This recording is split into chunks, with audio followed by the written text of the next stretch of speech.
tardes a todos, gracias por conectarse y bueno, espero que sea de su interés el contenido del curso. Entiendo que al final vamos a tener un momento para contestar las preguntas que vayan surgiendo.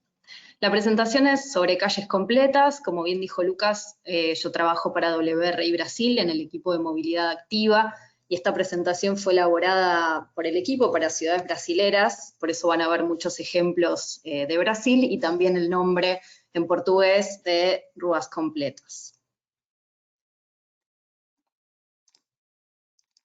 En primer lugar, los invito a hacer una reflexión sobre para quién estamos pensando las ciudades.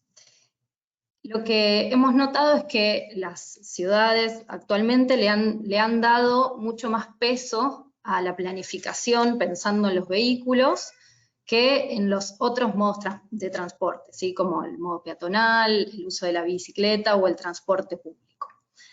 Sin embargo, si queremos que las ciudades empiecen a tener en el centro a las personas, tenemos que empezar a equilibrar la planificación urbana de manera en que los otros modos de transporte, ¿sí? Que no sean los privados motorizados, empiecen a tener un poco más de peso en la planificación. ¿Qué ciudad queremos? Las ciudades, tales como las conocemos hoy, se ven reflejadas en estas imágenes con una gran participación vehicular, ¿sí? Las ciudades pensadas para dar prioridad al transporte de los vehículos, ha traído fuertes externalidades negativas, así como la congestión, que es lo que puede verse en esa foto, y también la contaminación del aire, la contaminación sonora. No solo esto, que es un escenario bastante común en ciudades grandes, sino también muchas veces en las ciudades pequeñas o en los entornos vulnerables, vemos que la planificación también se hace dando más peso al automóvil particular, y esto pone en riesgo a los usuarios de la vía. Sin embargo, si queremos ciudades que se centren en las personas, que tengan espacios para compartir, para pasar al aire libre, tenemos que empezar a poner el foco en las personas, planificar para los peatones y también contemplar el uso de otros modos de transporte. ¿Qué son entonces las calles completas? Las calles completas ponen su foco en las personas principalmente, ¿sí? Estas calles proporcionan un acceso seguro, confortable y conveniente para todas las personas, independientemente de las habilidades de locomoción y del modo de transporte utilizado. Además de facilitar la movilidad, las calles completas también se caracterizan por proporcionar oportunidades de convivencia entre todos los que las utilizan. Es decir, que las calles completas buscan una distribución más democrática del espacio, ¿sí? Como puede verse en la imagen inferior. Bien, este es el escenario más común que vemos en nuestras calles, ¿sí? En donde la mayor parte del espacio vial está dedicada al automóvil particular, y esto es una imagen en donde la distribución del espacio público comienza a ser más democrática, en donde cada usuario tiene asignado su lugar. Ahí está. Bien. En la actualidad, las vías se tienden a clasificar a través de un criterio funcional de las vías, y este criterio funcional tiene que ver con el flujo y con cuántos vehículos pasan por ellas. Estamos acostumbrados a pensar en las distintas tipologías de calles en función del flujo vehicular. Calles, avenidas, calles secundarias, arteriales. Este fuerte foco, por haberlas pensado únicamente para el uso del automóvil particular, las vuelve un poco más inseguras para el resto de los usuarios. Lo que se busca es cambiar esta forma de pensar las calles y que el criterio para su diseño tenga en cuenta el contexto de cada vía, que se ponga foco en la seguridad y el confort de todos los usuarios de la vía, y también se tenga en cuenta la interconexión entre los distintos modos de transporte. ¿Cómo es una calle completa? Acá tenemos dos ejemplos. En el ejemplo número 1, ustedes pueden ver una calle de acceso local, que es la conexión a una terminal de transporte de colectivos de alta capacidad, y lo que vemos es que tiene un gran flujo peatonal. Sin embargo, el espacio destinado para el peatón, que es la vereda, está llena de obstáculos y no está siendo utilizada. Incluso conteos peatonales y vehiculares mostraban que en una hora pasaban cerca de 1.900 peatones, mientras que apenas 80 o 90 vehículos. Es decir, que en este caso, esta calle no estaría teniendo en cuenta la función que cumple. En el segundo ejemplo vemos también un corredor con vías exclusivas para el transporte público y también una gran cantidad de peatones, pero que sí tienen un espacio más amplio para poder trasladarse. Para poder planificar una calle completa es necesario tener en cuenta cuál es la vocación de la calle, ¿sí? En el caso del ejemplo 1, por ejemplo, no se estaba teniendo en cuenta esta funcionalidad que tiene la vía y por lo tanto se estaban generando condiciones inadecuadas para la mayoría de los usuarios. Ahora bien, no hay una receta única para la planificación de calles completas, sino que estas se tienen que ir adaptando a los distintos contextos. También es muy importante tener en cuenta todas las actividades que se llevan a cabo en el espacio público, como por ejemplo las actividades de logística y de operación en la calle. Es importante tener en cuenta que en el espacio público se realizan la carga y descarga de los comercios, ¿sí? El abastecimiento de las áreas comerciales, que pueden ocurrir en momentos específicos del día. Lo mismo el uso, por ejemplo, de las ferias que se suelen dar en la vereda, y que también ocurren durante momentos del día o momentos de la semana específicos. El uso de vehículos de emergencia, que en estos contextos en donde se utilice la vía para este tipo de operaciones hay que contemplarlo, hay que tener en cuenta anchos diferentes, en unos casos de la vereda, en otros casos de la calzada, la gestión del residuo también, qué espacio le vamos a dar a esto en la planificación.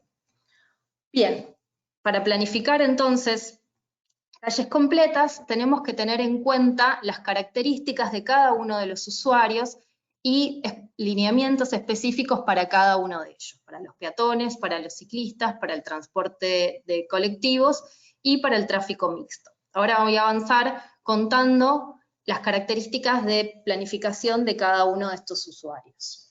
En primer lugar, vamos a hablar de los caminos para los peatones y qué cosas debemos tener en cuenta cuando queremos planificar la vía para estos usuarios.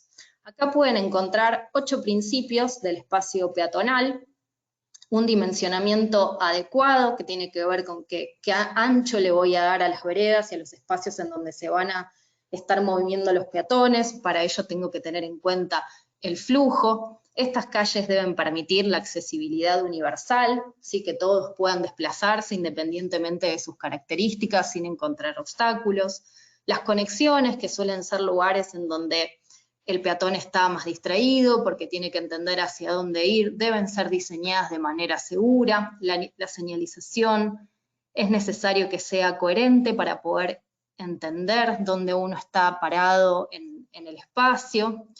Debe también generar espacios atractivos para invitar a los peatones a permanecer en el espacio público.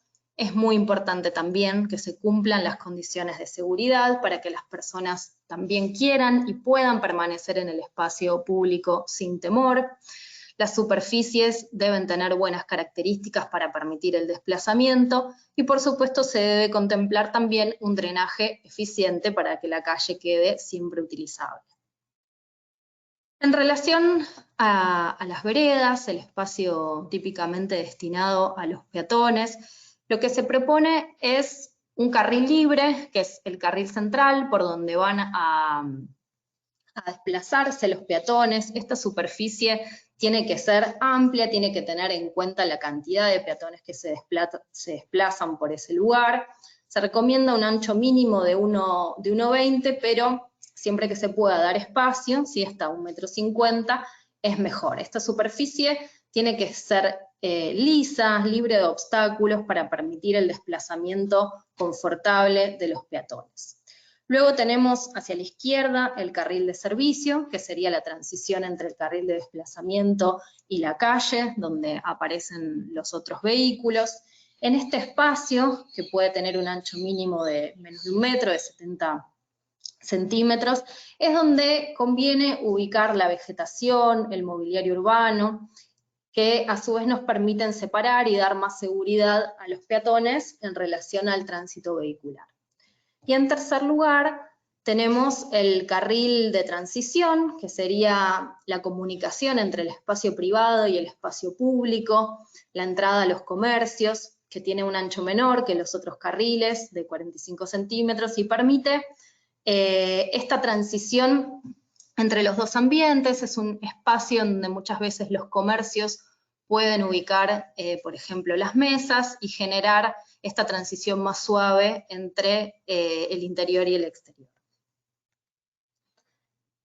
Las veredas, para transformarse en lugares para permanecer, para estar y generar espacios más vitales, es importante que tengan fachadas activas, ¿sí?, con plantas bajas comerciales, que ofrezcan condiciones de seguridad para que los peatones se queden en el espacio público. También lugares en donde hay atractores peatonales y más personas tienden a ser percibidos como más seguros.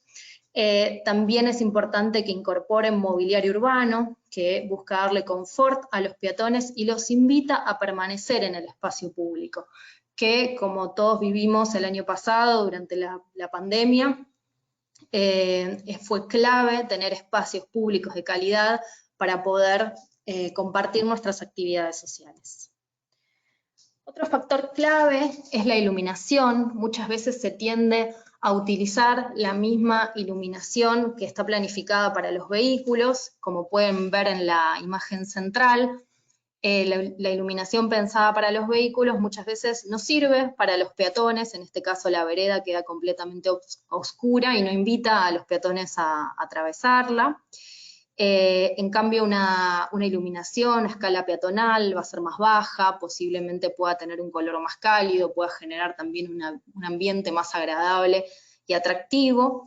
Y también existen opciones combinadas, ¿sí?, como en el caso de la imagen de la derecha, en donde se pueden pensar en luminarias que tengan en cuenta el tráfico vehicular, que sirvan para el tráfico vehicular y iluminar la vía, y también para los otros modos de transporte. En cuanto al mobiliario urbano, es muy importante dejar cierto espacio para la ubicación de todas estas cosas que vemos acá, de todas estas imágenes, como los cestos de basura, los bancos, las estaciones de bicicletas compartidas. Estos mobiliarios tienen que estar ubicados en lugares estratégicos, ¿sí?, sobre todo las estaciones de bicicleta, en lugares que faciliten la conexión con otros modos de transporte, que faciliten el acceso a ciertos espacios de interés dentro de la ciudad. Los refugios de ómnibus tienen que ofrecer buenos espacios de espera. También la colocación de bicicleteros en lugares clave para incentivar el uso de la bicicleta. Otras opciones que vemos de uso del espacio público son las mini plazas o los parklets, que vienen a utilizar el sobrante vial. En el caso de los parklets se los llama así porque ocupan el espacio de parking, de estacionamiento. Entonces cuando no hay espacio suficiente en las veredas, como pasa en muchas de nuestras ciudades, se puede reutilizar o se puede aprovechar también el espacio previamente dedicado a los vehículos. Algunos estudios muestran que este tipo de intervenciones ayudan a disminuir la velocidad y también los incidentes con heridos, por lo cual son altamente recomendables, ya que están cumpliendo varias funciones a la vez. ¿Sí? Nos permiten generar espacios vivibles para los peatones y seguros. Acá vemos un ejemplo que nos brinda la naturaleza en una de las calles de Porto Alegre, y vemos esas florcitas que van quedando en el espacio, son aquellas por donde no pasa el flujo vehicular, y nos permiten observar y nos demuestran cuáles pueden ser posibles lugares de sobrante vial que pueden ser recuperados y dedicados a los peatones, como pueden ver en este caso. En general se utilizan intervenciones con pintura, llamadas de urbanismo táctico, que pueden ser temporarias o también permanentes. Otro punto muy importante tiene que ver con los drenajes. Muchas veces se generan o se realizan proyectos de intervención urbana que cuando llegan o están cercanos a la fase de ejecución se dan cuenta que no tuvieron en cuenta este aspecto del desagüe de las calles y que poder hacer una obra que lo contemple requiere un presupuesto diferente, y muchas veces eso hace que finalmente no se implemente. Entonces es muy importante poder tener esto en cuenta desde el momento de la planificación, y acá ven algunos ejemplos de cómo la vereda puede crecer, teniendo en cuenta también el declive necesario para incorporar el drenaje. Otras opciones que nos pueden ayudar a tener un buen drenaje o mayores superficies de absorción son estas, como ven en la imagen, en donde en el sobrante vial se puede incorporar vegetación, se pueden generar intervenciones que también ayuden a reducir la velocidad de los vehículos y además cumplir con otros objetivos como la mitigación del cambio climático o la generación de un espacio visualmente más agradable. La incorporación de vegetación en la planificación de los espacios públicos es clave. La vegetación, además de hacer que el paisaje sea más bonito, también tiene efectos restaurativos para las personas, ¿sí? Que ayudan a la concentración, a descansar, a quitar el estrés. Además, tienen efectos ambientales y climáticos, contribuyen a reducir la temperatura, generan espacios más agradables para estar, sobre todo a contrarrestar el efecto de tanto pavimento, y ofrecen espacios más agradables para que los peatones puedan utilizar y permanecer en el espacio público. Sin embargo, hay que pensarlo bien, hay que planificarlo. Muchas ciudades tienen manuales con cuáles son la vegetación adecuada para cada ciudad. Hay que tener en cuenta qué especies se va a incorporar, intentar incorporar especies nativas, también el alto que pueden desarrollar estos árboles y que eso no interfiera con otras cuestiones en el espacio público. Como por ejemplo esto, al momento de incorporar la vegetación es importante tener en cuenta cómo hacerlo de una manera correcta, de forma que no genere mayores obstáculos para los peatones que transitan por el espacio público. El punto de la accesibilidad es clave. Muchas veces en las ciudades nos encontramos con situaciones como la foto de la izquierda, en donde la vereda se vuelve intransitable por la cantidad de obstáculos que tiene, y las personas no tienen otra opción que caminar por la calle, poniéndose en riesgo. En este caso se trabajó un rediseño de esta vereda, volviéndola completamente lisa, libre de obstáculos, y ustedes pueden ver también en la tira central, tiene el carril de desplazamiento que veíamos antes, y también los otros dos carriles de transición. Es importante tener en cuenta también las distintas texturas y pinturas con las que se puede trabajar el pavimento. En el primer caso es muy común, en el caso de las ciudades brasileras, el uso de la piedra portuguesa en los pisos. En el caso de las ciudades, otras ciudades latinoamericanas, es muy común ver el empedrado, ¿sí? Que es muy agradable y muy bonito a la vista, pero no siempre ofrece las mejores condiciones de accesibilidad. En estos casos se puede utilizar una solución de compromiso, y es que en el carril de desplazamiento se utiliza una superficie lisa para contribuir al desplazamiento de las personas, sobre todo que tienen problemas de movilidad. También se puede utilizar el recurso de la pintura, que es muy común para el caso de los ensanchamientos de las veredas, para los ejemplos de urbanismo táctico, en donde también se juega con los colores. En este caso, además de las pinturas, se pueden utilizar delineadores o tachas para separar estos nuevos espacios del flujo vehicular. También tenemos opciones de pavimento permeable que pueden contribuir a generar más opciones de absorción, como veíamos antes, pero que bueno, quizás a veces generan algún obstáculo, no son superficies tan lisas, entonces pueden ser colocados en vez de en el carril de desplazamiento, en alguno de los otros carriles para no generar conflicto con la movilidad peatonal. Bien, pasamos al segundo eje, que tiene que ver con la planificación de las vías para ciclistas. ¿Cuáles son las condiciones que tiene que cumplir la infraestructura ciclista? En primer lugar, tiene que ser segura, ¿sí? Generar condiciones que no permitan conflicto con el tráfico vehicular, que los usuarios puedan utilizarlas sin sufrir lesiones. Es importante que la red sea directa, que conecte puntos de interés sin tener que dar rodeos. ¿Por qué? Porque de esta manera voy a estar invitando a los usuarios a usar la red de ciclovías, si ellos al momento de elegir terminan utilizando más tiempo que en otros modos de transporte, es posible que no se use tanto la bicicleta. Entonces, para poder generar un mayor uso, atraer a los usuarios a este modo de transporte, es necesario planificarlas de manera directa. La red tiene que ser coherente también, tiene que ser clara, tiene que ser fácil entender dónde continúa, no generar discontinuidades, incluir la señalética adecuada. Tiene que ser confortable, tiene que haber buen espacio para el sobrepaso, tiene que tener superficies lisas que también permitan poder desplazarse con facilidad por el espacio, y también atractiva, ¿sí? Tiene que contemplar el pasaje por puntos de interés, tiene que invitar a los usuarios a ser utilizada.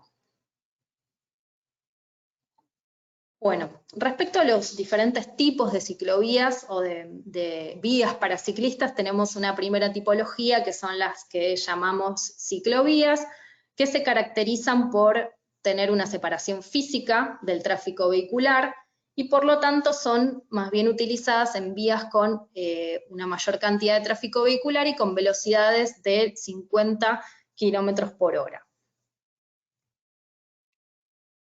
Otro tipo de infraestructura son las bicisendas, que en este caso simplemente son demarcaciones con pintura. A veces se puede generar algún elemento, se puede agregar algún elemento de baja segregación, como las tachas, y son recomendadas para calles que ya tienen una velocidad más baja, ¿sí? De 40 kilómetros por hora.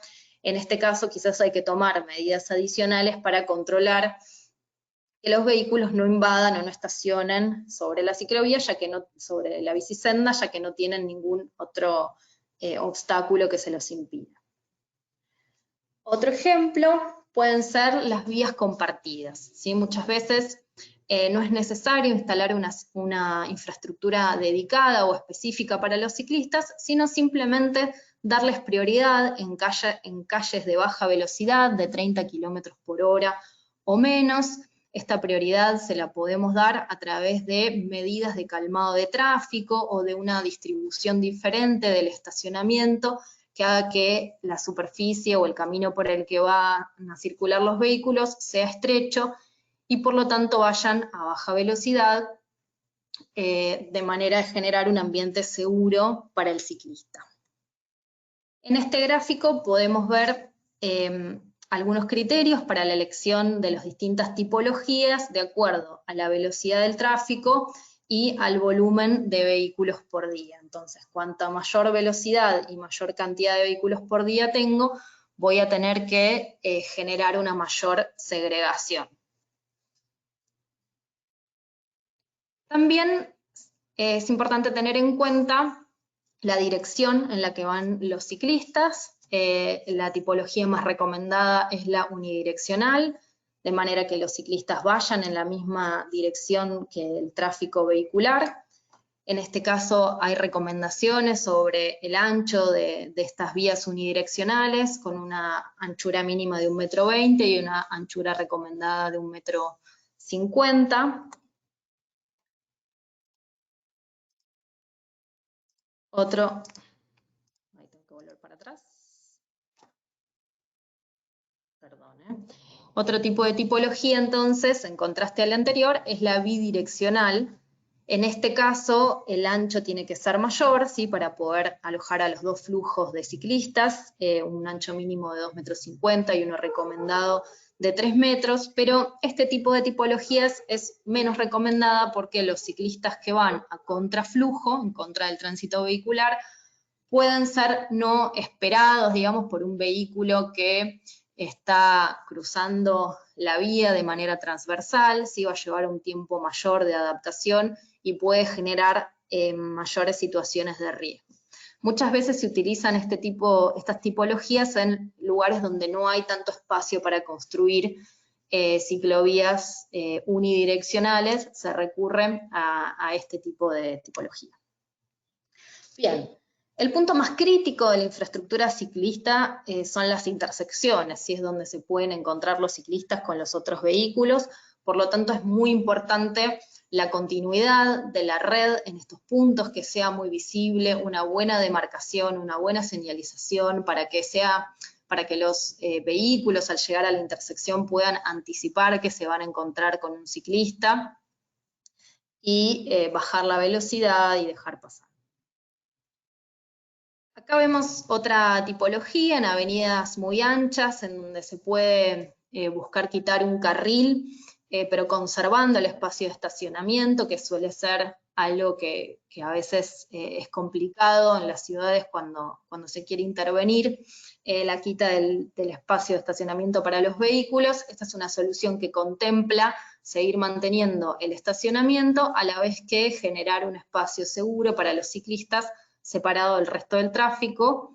Lo que hay que tener en cuenta en estas tipologías es dejar un espacio libre para abrir la puerta del vehículo y que el ciclista no sea golpeado en esa operación. Al momento de diseñar la red de ciclovías junto con las paradas de colectivos, tenemos que tener en cuenta que se pueden generar posibles conflictos entre los usuarios del transporte público y los ciclistas, entonces se pueden emplear soluciones como la que ven en la imagen, en donde la red circula por detrás de la parada del colectivo para evitar conflictos con los otros usuarios. Otro punto importante para la promoción del uso de la bicicleta es la colocación de bicicleteros en el espacio público.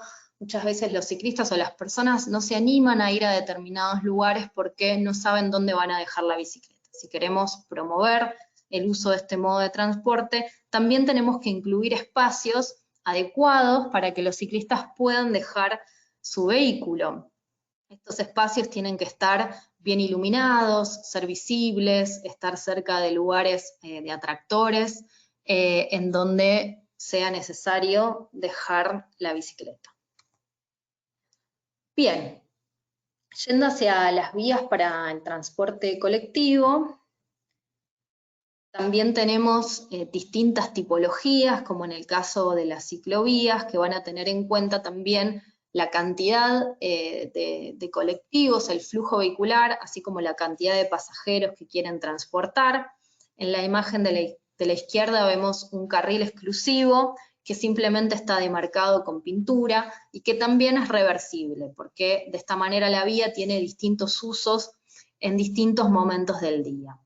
En el caso de la foto del medio ya vemos un carril exclusivo en el corredor central, un espacio dedicado todo el tiempo a los colectivos, y en la imagen de la derecha vemos ya un ejemplo de BRT, en donde son vías completamente exclusivas y diseñadas para los vehículos. En este caso serían casi como trenes sobre ruedas, en donde tienen paradas exclusivas diseñadas específicamente para abordar este modo de transporte, y en donde las intersecciones también están un poco más resueltas en función de la prioridad del transporte público. De manera similar a lo que mencionaba anteriormente con los ciclistas, es muy importante también tener en cuenta el tema del contraflujo. No son tan recomendables los diseños en donde el colectivo va en el sentido contrario al tránsito, porque puede generar conflictos con los peatones, si el peatón posiblemente mire hacia donde viene la mayor cantidad de tráfico vehicular y se encuentra de sorpresa con un colectivo que está viniendo en contramano y puede generar una situación de altísimo riesgo. También es muy importante, antes de planificar estas vías exclusivas, tener en cuenta si ya había ciclistas que se trasladaban por este lugar y pensar en un lugar exclusivo y dedicado para el ciclista, porque si no es muy posible que terminen utilizando la infraestructura para los colectivos y también poniéndose en situaciones de riesgo. En cuanto a las dimensiones de los carriles, las recomendaciones son que deben tener un ancho de entre 3,20 metros y 3,70 metros para permitir también el sobrepaso de los vehículos. Y otro punto muy importante que no siempre has tenido en cuenta en la planificación es la inclusión de las paradas de colectivos, destinar un espacio de la vereda para la colocación de los refugios o de las paradas. Una buena parada puede alentar también el uso del transporte público, puede atraer más usuarios. ¿Qué condiciones tiene que tener para generar el confort del usuario? Tener una buena iluminación, uno tiene que sentirse seguro, poder esperar con tranquilidad, sobre todo en la noche. Tiene que tener también un buen sistema de información que me avise cuándo llega el colectivo, cuáles son la cantidad de paradas, qué colectivos se detienen en ese lugar, para que las personas puedan usar de manera eficiente su tiempo también, para que sepan que están en el lugar correcto. Es importante incluir mobiliario, un buen espacio de espera, confortable, que no haya obstáculos. Todo esto va a hacer que las personas decidan optar también por el uso del espacio público, perdón, del transporte público. En este caso, cuando muchas veces sucede que no hay espacio suficiente en la vereda para incluir las paradas, se pueden utilizar estas soluciones, que acá en la Ciudad de Buenos Aires los llamamos bulbos, y es como un crecimiento de la vereda hacia el espacio comúnmente utilizado para el estacionamiento de los vehículos particulares, que ofrece un espacio de espera seguro para el peatón y también contribuye a que el colectivo pueda detenerse sin tener que hacer la maniobra de acercamiento y alejamiento a la vereda, que puede ser compleja, y facilitando el ascenso y descenso de los peatones, dado que de esta manera va a quedar la calle nivelada con la altura del colectivo, que es lo que vemos en esta imagen. Esto es un punto muy importante porque, por ejemplo, las personas de edad avanzada les resulta muy difícil subir y bajar ese escalón para acceder al colectivo. De esta manera, y planificando las paradas a nivel, generamos una situación mucho más inclusiva en el uso del transporte público y más atractiva para todos. Bien, en cuarto lugar, entonces, vamos a hablar un poco sobre cómo integrar el tráfico mixto en esta planificación de las calles completas. El punto más importante a la hora de integrar al resto de los vehículos en la planificación es la gestión de la velocidad. Como ustedes ven en este gráfico, la caída de un 9º piso es equivalente a ser atropellado por un vehículo que viene a 80 km por hora, mientras que la caída de un 2º piso equivale a ser atropellado por un vehículo que viene a 30 km por hora. Es decir, que encontrarme con un vehículo a baja velocidad me da más probabilidades de sobrevida que encontrarme con un vehículo a velocidades altas. Además, las personas no somos tan buenas para medir la peligrosidad de la velocidad. Sí somos muy buenas para medir o para entender el miedo a las alturas, por ejemplo, solemos tener un miedo al abismo, pero tal vez no nos da tanto miedo ver o estar cerca de vehículos que pasan rápido, ¿sí? De alguna manera estamos como muy acostumbrados a esos escenarios, a esas situaciones en el día a día, pero que son altamente riesgosas para las personas, ¿sí? Los excesos de velocidad o la velocidad inadecuada es uno de los principales factores de riesgo para la seguridad vial, ¿sí? Uno de los principales factores que causan lesiones graves y muertes en el tránsito. Ahora bien, ¿cómo logro esto desde el diseño? ¿Sí? Si yo quiero que las personas cumplan con el límite de velocidad establecido, necesito planificar bien la calle, ¿sí? No alcanza solamente con colocar un cartel con la velocidad máxima y esperar a que las personas lo cumplan, que es un poco el ejemplo que tenemos en la imagen de la izquierda, en donde nada en el ambiente o en el diseño de esa calle invita a ir despacio, sino que son carriles anchos, no delimitados, sin obstáculos. Todo eso ayuda, digamos, o incentiva a acelerar. En el ejemplo de la derecha pueden ver una situación completamente distinta, en donde se achica el ancho del carril, ¿sí? Hay muchas más cosas en el ambiente que ayudan también a que la persona que conduce respete y se adecue a la velocidad máxima, en este caso una velocidad que es ideal para lugares con alta presencia peatonal o con ciclistas. Bien, es importante también tener en cuenta el ancho de los carriles. Acá se recomienda para el tráfico mixto que sea entre 2,70 y 3,50 m. También tener en cuenta el ancho de los carriles de estacionamiento, que va a ser entre 2,20 m, 2,70 m. En este caso es muy importante, como mencionábamos antes, tener en cuenta cuáles van a ser los usos de la vía, y muchas veces se tiende a diseñar pensando más en la excepción que en el mayor uso que se le da a la calle. Por ejemplo, se contempla, bueno, y si pasa un vehículo de gran porte, o si pasa o tiene que pasar un vehículo de emergencias. Entonces se planifica pensando en esas situaciones excepcionales, se genera mucho más espacio y sobrante vial que pone en riesgo al resto de los usuarios, ¿sí? Por estas situaciones especiales. Entonces hay que tener en cuenta esto, ver de qué manera resolverlo y que la vía quede planificada para el mayor uso que se le va a dar, logrando acomodar también estas excepciones, estos vehículos que van a pasar de manera excepcional, pero que en el resto del tiempo represente condiciones seguras para todos los usuarios.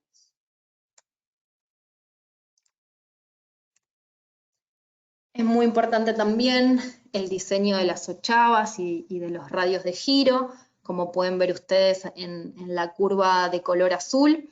Esa curva está como más retraída, permite que los vehículos puedan girar a una velocidad más alta y además genera una distancia de cruce mucho mayor para los peatones, lo que hace que estos queden en exposición al riesgo durante más tiempo. En cambio, un diseño como el que se ve en la curva amarilla, que es mucho más cerrado, ayuda a que los vehículos tengan que reducir la velocidad al momento de girar, y también acorta el paso de los peatones, es decir, la exposición al riesgo. ¿De qué manera se puede lograr la gestión de la velocidad o el calmado del tráfico? Se puede lograr a través de la incorporación de sendas peatonales elevadas. Estas sendas, además de disminuir la velocidad de los vehículos, dan prioridad al peatón, ¿sí? Hacen que el camino del peatón sea liso, que no tenga que subir y bajar, y facilita su desplazamiento, por lo que son la opción preferida para el calmado de tráfico. Otra opción muy utilizada son los reductores de velocidad, o lomas de burro, como se llaman aquí, que también ayudan a que los vehículos disminuyan la velocidad. Las dimensiones de estas lomas de burro tienen que ser bien consideradas, también tener en cuenta qué tamaño tiene que tener para lograr la velocidad que quiero tener, que quiero lograr para esa vía. Si bien son muy útiles para reducir la velocidad de los vehículos, no cumplen esta función de prioridad peatonal como si las sendas peatonales elevadas, por lo tanto, siempre que se pueda, las otras resultan una opción preferida. También el traffic calming se puede lograr a través de la extensión de la vereda, como veíamos viendo los distintos ejemplos de utilización del sobrante vial. De esta manera se achica el ancho de los carriles, se disminuye la exposición de los peatones al riesgo, y también los vehículos ajustan su velocidad. También es importante generar, sobre todo en cruces muy anchos, como veíamos antes en vías que tienen carriles exclusivos para colectivos, estas islas de refugio que permitan a los peatones poder hacer el cruce en varios tiempos y detenerse en el caso de que no lleguen a completar el cruce de la vía. Detenerse en un espacio seguro, protegidos del tráfico vehicular. También es importante el tipo de pavimento que se va a utilizar, qué tipo de materiales voy a implementar. El caso del asfalto ofrece una muy buena superficie de rodamiento, por lo tanto puede invitar a ir a velocidades más altas, mientras que si quiero generar zonas más bien peatonales, puedo utilizar otros recursos, como los que se ven en la imagen, la piedra portuguesa, o el empedrado, o el intertrabado también es un material muy común. Es lo que genera esto, una cierta vibración, ¿sí? Que ayuda a los vehículos a entender que están en una zona diferente, a reducir la velocidad también. Bien, dentro de los últimos puntos tenemos el uso de la información y la señalética. Es importante que la información contemple a todos los usuarios, que no sea únicamente destinada a los conductores, sino que también en el espacio público haya información para los pasajeros de colectivos, para que sepan qué colectivo tomar en ese lugar, hasta dónde ir, que haya información para los ciclistas, que puedan saber dónde es el próximo lugar en donde pueden dejar la bicicleta, cuáles son las vías exclusivas para ciclistas, e información para los peatones también, que puedan entender rápidamente dónde están ubicados y a qué distancia a pie se encuentran los distintos atractores. Entonces, si lo que queremos para mañana es una ciudad centrada y diseñada para las personas, entonces podemos utilizar este concepto de calles completas como una herramienta para alcanzar esta idea, es una herramienta de diseño para lograr estas calles con prioridad en las personas.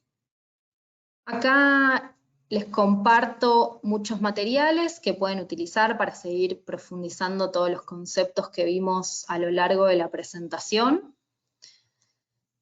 Y bueno, ya para terminar les muestro algunos ejemplos del equipo de movilidad activa, algunos ejemplos implementados en ciudades brasileras, de cómo se fueron rediseñando espacios públicos, prioritariamente lugares que ya eran utilizados por peatones. En este caso se trataba de una calle local que permitía el acceso a una estación de tren con un altísimo flujo peatonal.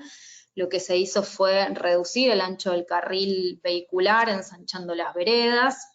Esta obra se extendió por aproximadamente 150 metros y tuvo muy buena aceptación por parte de los peatones. Este es otro ejemplo de la ciudad de Porto Alegre, en donde se incluyó una rotonda. Miren la cantidad de espacio de pavimento sin demarcaciones para el cruce peatonal, ¿sí? Sin indicaciones para los vehículos. Era una calle que tenía un altísimo uso nocturno, pero muy poca vitalidad diurna, se observaban altísimas velocidades, no había espacios de permanencia que invitaran a las personas a estar en el espacio público. Nuevamente se redujo el ancho de los carriles y se reutilizó ese espacio para ofrecer opciones de permanencia a los peatones y se observaron reducción de velocidades y también de los incidentes viales. El último ejemplo es un ejemplo de Salvador, en la zona del casco histórico, en el centro de la ciudad, cómo esta fue reconvertida. Esta obra fue realizada en el marco de un programa de revitalización urbana y de atraer nuevos habitantes al centro histórico de la ciudad. Se mejoró la calidad de las veredas, se utilizó este tipo de pavimento que produce más vibraciones para darle este carácter de prioridad peatonal. También se redujo el ancho de los carriles y se introdujo una ciclovía. Sí, esta obra se realizó a lo largo de 1 kilómetro. Bueno, muchísimas gracias y quedo entonces atenta a las preguntas que vayan surgiendo.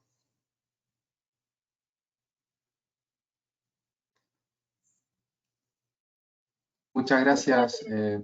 Perdón, vos, Laura. Sí, no, justo te íbamos a pasar el micrófono para leer las preguntas. Bueno, la verdad tengo varias, ha sido un éxito, así que vamos a empezar. Respecto a las medidas de calmado de tráfico, ¿cómo se puede validar si una solución cumple con lo esperado antes de implementarlo? Bueno, se pueden hacer simulaciones, entiendo, y otra forma de validar es a través del uso de urbanismo táctico, hacer una intervención temporaria con materiales, por ejemplo, una reducción de carril, ¿sí? Dejar el carril de manera más angosta, e ir probando si los vehículos logran girar, si realmente reducen la velocidad, se pueden tomar mediciones antes y después de la intervención, y en el caso de que se logre el efecto deseado, se puede ya volver permanente con el uso de otros materiales, y en el caso de que no, se puede también rediseñar y ajustar el diseño. Muchas veces también se hacen antes del urbanismo táctico, antes de la pintura, algunas pruebas con conos en la vía pública que simulan la forma que va a tener la intervención. Uy, perdón. Que simulan la forma que va a tener la intervención y permiten poner a prueba el diseño y ajustar antes de implementar el nuevo diseño. Gracias. Otra pregunta. Cuando desincentivamos el uso del automóvil privado en una avenida, por ejemplo, más allá de reducir el flujo vehicular, también suele pasar que el mismo se desvía a otro camino. ¿Cómo podemos armonizar el tránsito automovilístico en una ciudad donde el nivel de servicio en horas pico está siempre excedido en casi todos lados? Sí, es una excelente pregunta y compleja de resolver. Creo que las grandes ciudades del mundo están yendo en detrimento del automóvil particular, ¿sí? Porque no hay capacidad de absorber un auto por persona, y es lo que nosotros vemos en las horas pico, en casi todas las ciudades. Entonces, la idea de generar nuevos y más espacios para los vehículos ya se sabe que no funciona, porque cuanto más espacios generamos, más vehículos atraemos y por lo tanto más grande es el problema. Entonces, la forma de resolverlo es dando espacio a otras formas de transporte, como la bicicleta, un transporte público de calidad, que sea adecuado para los usuarios, e ir intentando que las personas dejen de utilizar el automóvil particular y empiecen a utilizar otras formas de desplazamiento, como a través del rediseño de la vía que mostré, digamos, durante toda la presentación. De esta manera vamos incentivando que se usen otras formas de transporte y empezamos a resolver este problema de la congestión, sí, que es un problemón que vemos en todas las grandes ciudades. Muchas gracias. Acá otra pregunta. ¿Qué variables son tenidas en cuenta para seleccionar la reconstrucción de un espacio para peatones? Bien, creo que una de las características principales es la demanda, ¿sí? El flujo peatonal. Si ya vemos que hay muchísimo uso de ese espacio por parte de los peatones, creo que esos son lugares candidatos a ser intervenidos, cualificando la calidad de la vereda, ¿sí? Generando estos espacios que mencionaba, dando un espacio libre para el desplazamiento peatonal, ganando tal vez espacio del pavimento para lograr tener el lugar suficiente para que los peatones se desplacen de manera segura. Muchas veces esto suele darse en zonas comerciales, ¿sí? En donde en ciertos momentos del día la demanda de peatones es altísima. Se puede generar, sí, superficies para generar calles de convivencia también, en donde puedan convivir los peatones que pretenden usar ese espacio con los vehículos circulando a bajísima velocidad. Bueno, y la última pregunta, porque ya no vamos a estar así sin tiempo. ¿Cuál ha sido uno de los mayores desafíos al tratar de implementar este tipo de propuestas a las calles completas? ¿Y cómo fue solucionado? Bien, bueno, hay muchísimos desafíos que se presentan al querer introducir modificaciones en la vía pública. Creo que uno de los desafíos más frecuentes suele ser el conflicto con los espacios de estacionamiento particular, del vehículo particular. Muchas veces estas propuestas son resistidas porque le va a quitar el espacio de estacionamiento del auto en la vereda, ¿sí? Que beneficia al propietario de esa casa, pero que no está teniendo en cuenta que esta modificación en la infraestructura va a beneficiar a muchísimas más personas. Muchas veces esto se logra mostrando datos, mostrando ejemplos, conversando con los vecinos, mostrando qué efectos tuvo esto en otros espacios, ¿sí? Haciendo las concesiones para que el vecino pueda ingresar el vehículo a su casa. También suele haber muchos conflictos también con los comercios, ¿sí? En donde suelen resistirse a que no se pueda estacionar en la puerta del comercio, y resistirse, por ejemplo, también a la extensión de una vereda o a la implantación de una ciclovía por estos motivos que mencionaba antes, porque piensan que les va a quitar consumidores o clientes del local, y por suerte tenemos muchísimas evidencias de que es al revés, de que estas modificaciones generan más beneficios para los comercios, y por suerte existe toda esta información para mostrarle a los comerciantes que en realidad vas a estar atrayendo más usuarios, ¿sí? Los peatones, los ciclistas se desplazan a velocidades mucho más bajas y por lo tanto tienen más posibilidades de detenerse, de darse cuenta de qué se trata ese local, de sentirse atraído, de bajar, de consumir, que alguien que pasa en el auto de manera mucho más rápida. Entonces todos estos datos que ya se fueron acumulando y con los que contamos sirven para explicarles que en realidad esta modificación va a ser beneficiosa. Gracias a la pandemia entiendo que hoy por hoy es mucho más fácil para un comerciante entender la importancia del uso del espacio público y hemos visto como todos los bares y los restaurantes empezaron a sacar mesas a la calle y a utilizar y a apropiarse del espacio y a contribuir también con esta transformación de pensar las ciudades con el foco en las personas y no en los vehículos. Muchas gracias, Adriana. Yo no Gracias a sé si hay más ustedes. preguntas. Creo que ya no hay más. Hay Bueno, más, pero no vamos a quedar más tiempo. Después te las vamos a pasar por correo para que las conteste y se las pasamos a los usuarios que las hicieron. ok, Dale, con mucho perfecto. gusto. Pues bueno, les agradecemos mucho que nos hayan acompañado. La grabación de este webinar, las preguntas y la presentación estará disponible en la página web que se va a mandar por correo a los correos donde se inscribieron. Y pues les dejamos aquí nuestro LinkedIn.